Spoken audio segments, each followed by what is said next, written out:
కాంగ్రెస్ వచ్చి ఏదో మేలు చేస్తా చెప్పి అనుకున్నామే, అది పక్కన పెట్టండి. ఇలా తిరోగమన చర్యగా ఏదైతుందో తిరోగమనం పడుతుంది.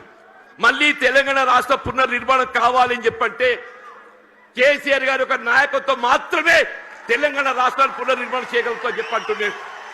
మీరు ఎక్కడ ఏ పల్లె కనపడి చెప్పిన ఒకటే నినాదం వస్తుంది, రేవంత్ రెడ్డి పోవాలి, కేసీఆర్ గారు రావాలి. ఒకటే నినాదం, రేవంత్ రెడ్డి గారు పోవాలి, కేసీఆర్ గారు రావాలి. కాంగ్రెస్ పోవాలి, బీఆర్ఎస్ రావాలి. ఒకటే ఒకటి, ఇవాళ రాష్ట్రాన్ని పట్టుకుని శని పీఠ విరగడ కావాలని చెప్పంటు. ఒకే ఒక్కటి, ఈ రాష్ట్రాన్ని పట్టుకొని శని పీడ విరగడ కావాలని చెప్పంటున్నా. ఆ శని పీడ విరగడ కావడానికి కొరకు ఏదైతుందో కేవలం కేసీఆర్ గారి యొక్క నాయకత్వంతో మాత్రమే సాధ్యమవుతున్న భావంతో ఏదైతుందో ఇవాళ కేసీఆర్ గారి యొక్క నాయకత్వంలో బీఆర్ఎస్ పార్టీ చేరుతుందని చెప్పంటున్నాను.